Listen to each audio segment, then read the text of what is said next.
Welcome to Real Estate Coach Uncensored. My name is Greg McDaniel. And I'm Bernice Ross, and we're doing a show for you today. It's called How Good Are Your Listening Skills? Now, having great listening skills in the real estate industry is really important. It's the foundation for everything you do. It helps you to connect better with your clients. It helps you to build trust. It helps you to get referrals. When there are problems, it helps you to hear what they're saying so that they don't get upset to get the problem solved. The challenge is for most agents, and it's all Americans, we talk over each other. We interrupt each other. We talk over each other. All you have to do is look at the television interview shows where they're all shouting and screaming at each other. And unfortunately, that interrupting behavior bleeds over into when we work with our clients, Greg. We interrupt them. We don't let them finish. We tell them their price is wrong when they're trying to list a property, or we know more than they do about the offer that they should write. And got to stop doing that. So, Greg, we have an inventory for our viewers today to let them discover how good are your listening skills. There are 15 questions. You will be answering each question yes or no.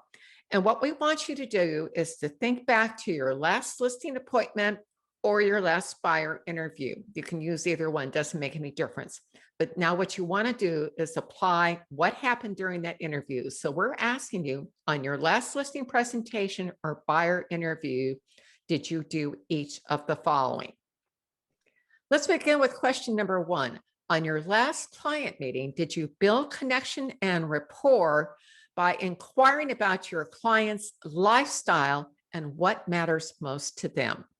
Number 2, did you inquire about your client's wants, needs, and desires in terms of the house they're looking to sell or buy?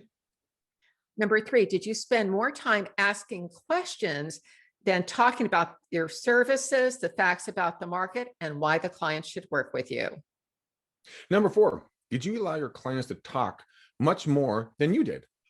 Number 5, did you concentrate on what your client had to say rather than on what you would say next?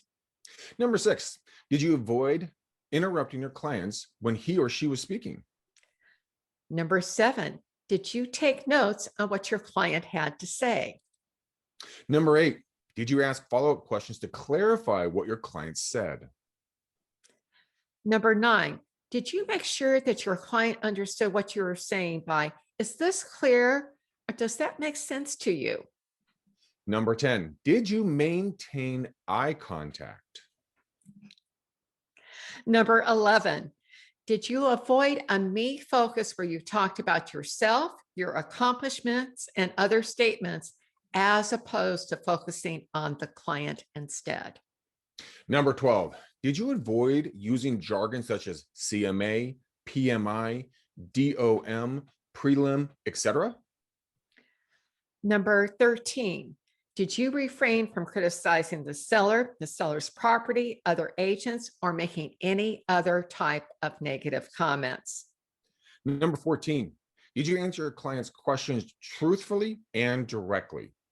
Number 15, when you didn't know the answer to a question, did you admit that you didn't know, but offer to research it and get back to the client as soon as possible? Now let's talk about the scoring. Go back and mark each one of the questions that you answered yes. Those are best practices that you're using in your business. So that's what you're doing well. So whatever your yeses were, those are the best practices that you're doing well with. Now go back and look at what the no's are. Those are areas where you can improve what you're doing. And we're going to give you 10 tips now that will help you to become a better listener. So the inventory that we just took was based upon these best practices we're about to talk about. So you will want to implement as many of them as possible in your business. So let's start with number 1. Honesty matters first and foremost. You will not last long in this business if you cut corners, if you lie to people, even and especially just sometimes lies of omission. There's a problem in the transaction. You don't want to tell the clients about it until you get it fixed. No, let them know up front. Absolutely. People judge you based upon whether you look them in the eye, whether your body language is still, because people fidget when they're not telling the truth in many cases. You want to keep your body language still. And also, it's okay to say, I don't know. There are times, in fact, where you want to say, I don't know. Like, where's the property line? I don't know. You need a survey. Does the roof need repair? I don't know. You need a roofer to determine that. Those are the kinds of questions you need to say, I don't know to. Now, if it's a legal question or something that you can't answer, it's a contract question you're not certain about, go to your manager, say, it's, you don't have to say, I don't know, but you can say, let me double check on that to make sure I get the exact right answer for you. You don't have to say, I don't know, but say, let me double check on that. And I'll get back to you as soon as I find out. Another one that we're going to go into is number 2. Asking questions is at the heart of building a connection, a rapport, and trust. So understanding your client's concerns begins with careful listening, which in turns, turns into the cornerstone of building rapport and creating trust, like we just said. For example, instead of going on a listing presentation, go on a listening consultation. Ask questions that truly matter most to the client's wants, needs, and desires. That will go so far in getting the future business for you. And this is a huge takeaway that Greg's just given you. Dump the listing presentation and go on a listening consultation. And at the heart of that is asking the right questions. And let's talk about what those questions look like. Number 3 is to dig deeper using how and what questions, and to never ask why. Now, you probably have heard about the 6 questions: who, what, when, where, why, and how. But I want to classify them into 3 different categories. Who, what, and where are closed-ended questions. They generally have 1 or 2 word answers, very short answers. They don't give you very much, information. How and what are known as open-ended questions, and they give you a lot more information. Let me give you a couple of, a few examples here. With who, when, and where, who will be qualifying for the loan? Well, you're going to get a couple names probably. When would you like to move? That'll be a specific date. Where would you like to move? Maybe a couple, 3 places at the most. They don't give you a whole lot of information. Now, in contrast, when you ask how and what questions, they're going to give you a lot more detailed answers. So, Greg, if I said to you, when you're at home, how do you spend most of your time and what do you like to do? Or I might ask you, what is motivating you to move? Mm-hmm. Yeah, that's a good one. What is motivating you to move is a phenomenally open-ended question. You're going to get a lot of information when you get that answer. Our third category is why. And I said just a moment ago to never ask why, because when you ask why, you put the other person on the defensive. So if I said, Greg brought an offer on one of my listings, I said to Greg, why did your client write such a low offer? You can hear the accusation in my voice. This does not go a long ways in helping you to get a great answer. A better question would be, Greg, what motivated your clients to choose their price? And that's open-ended, because Greg probably, knowing Greg, he's beat them up and they're still doing something stupid. And by law, he has to present all offers. Yep. Nevertheless, by asking that, you get to find out what their thinking is about it. And that's going to help you to be better at the negotiation. That's a big takeaway on that one. Now, we just talked about using who, what, when, where, why, and how, but there's one more way to dig deeper, and that's to say, tell me more about that. That little phrase is so powerful. They're talking about what they love about living in a property. Could you say more about that? Or can you tell me more about, you mentioned that running trail. I didn't know where that is. Tell me more about where that's located, what you like about that. That digging deeper builds connection, but it also gives you valuable information about what matters to them. I've been using that exact phrase for my entire 21 years. And it's like, oh, that's interesting. Tell me more about that. That's fascinating. Explain that to me a little bit more. 100% a game changer when it comes to getting communication rolling. Let's talk about number 4. We have 2 ears, 1 mouth. Let's use them accordingly. Okay.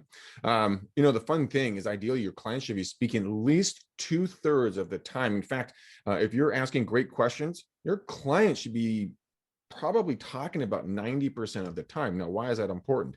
Because everyone's favorite subject matter is themselves. So let them talk about themselves, allow them to be comfortable with you, because you're not talking to them, they're talking to you, and they're liking you because they get to talk about their favorite subject matter. So I love that tip. Let's go on to number 5. Write down what they have to say. This is one of the most powerful things that you can do, and it has tremendous benefits. Specifically, number 1, when you're writing down what they're saying, you're not going to be interrupting them. That's the first thing. Secondly, you're documenting, you've got a written documentation of what they said. But that written documentation, when you write that down, you're sending a nonverbal message that, gee, Greg, what you're saying to me is so important that it's worth writing down. And people are hungry to be heard. And when you write stuff down, they know that you have heard them. You wrote it down. And if you're in a very sticky situation, one of the things I've always trained is to read it back to them. Did I get that down right? This is very, very effective if you're in an angry situation. You have them, you get them pause for a second. I want to write this down because it's important to get this right. And then you read it back to them. It actually de-escalates any conflict that you're having. Finally, again, the client feels when you've written down and they can see that, they feel they've been heard, you've listened to them. And again, it keeps you from interrupting and focusing on what you're going to say next. It's a powerful tool. I've used it on my listing appointments for years, and it really, really works. Move on to number 6 really quickly. The only opinion that matters is your client's opinion. This is an important one because we all get caught up in how we're professional when you know the data and everything else. But let's look at the real facts here. You have to remember it is their house and it's their decision. So instead of focusing on interjecting yourself into the discussion and kind of how to make the decision process, be a conduit of information that assists your clients in giving them the data they need to make the best possible decision. Now, if your clients, not you, if your clients are being unrealistic, you can always refer the business elsewhere and just walk away, wash your hands of it, and go work with a client that actually is going to take your professional advice.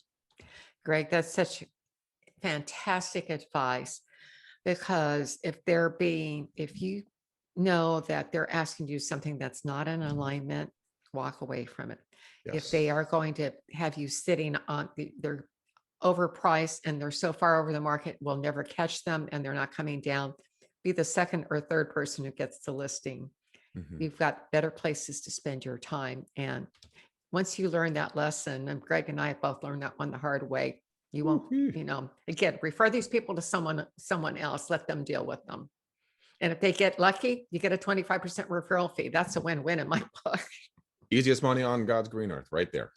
Number 7, clarity reduces misunderstandings and miscommunications. I just went through going through, we sold our house in California, got my brother a condo down here in Texas, and there are hundreds of pages. I mean, there were over 100 pages in the loan docs, the listing, the disclosures. I think there was close to 200 pages, that everything that was required for me to do on the seller side. When there's that much paperwork, people do not understand it. And it's important that you ask, was that clear? Does this make sense to you? And if they need explanations, take the time to do it. Now, there are a lot of people like Greg and me. It's like, where do I sign? Let's get it done. There's some people that are that way, but there's a big part of the population that wants to at least understand. Take the time. It may not be convenient to you, but it will generate business to come for many years, because when you take that time, people feel valued and they feel heard. And here's an important caveat. Just because your client's sitting there not saying anything, you need to ask to make sure that they're clear on the points that are important, because they may be so overwhelmed, they don't even know what to ask. So you need to check that. Also, one of the things we do as realtors, our business is packed with jargon.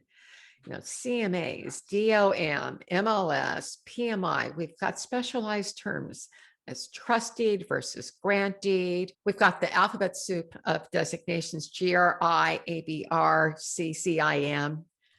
Explain what these are. So the bottom line is, Greg, with this, ask your clients repeatedly if they're clear, if they understand, and if they don't, explain it to them. Yeah, good point. I had a good friend of mine was explaining, talking to her about short sales, and she looked at me dead in the face. She listened to my story. She's like, "Is that when the home sells really fast because it's short?" I'm like, "Oh no, oh we got trouble in River City." Greg, that's such a great point, because what you just spotted is a place, something that we know, who are in, those of us who are in the business know, but the clients don't know what a short sale is. Short Mhm. amount of time, the logical conclusion. They don't know it has to do with the bank and taking back a property and so forth and so on. Let's go on to number 8. It is the avoid the me show. Now, while our team has been, violating this rule for a long period of time, we have recently shifted, and it's been a cultural thing that every agent has done. And I bet you anything, all of you guys have done it too. But let's dive a little bit deep into this thing. So let's avoid the me focus, where you talk about yourself, your accomplishments, and how much your clients love you, and all this other stuff. You want to see, I want you to go take a look at one of your print materials. And I want you to see how many times you use the word I or me. And I want you to do an audit on that. And just go to your Instagram, go to your Facebook, go to anywhere where you're posting stuff, and see how many times you're using that word I or me. You know what, better yet, actually, with your client's permissions, of course, ask them to record your interaction with them, either a listing presentation or a buyer's consult, and just kind of see how you use the verbiage. And it will help you make that shift over to the you, not the I, me. And let me elaborate on this a little bit, Greg. This is so important. Now, when you do it, if you're doing it with a client, obviously you need their permission, but just say you just want to use this to improve what you're doing on the listing appointment. And if they're not comfortable with it, just let it go. But if they're okay with it, it's okay to record it. The other thing that you really need to be paying attention to here is, if you start looking at most people's print advertising, you'll see how many times they use I and me. Almost everybody does it. Contact me for an appointment. Instead, you can say, if you need more information about how to sell your home at the highest price, click here, or call this number, give a command, but take the me out of it. You want to make this focused about them. I one time got a 8-page color brochure from this one agent, and it shows her walking the dog, and she is sitting in front of the fireplace.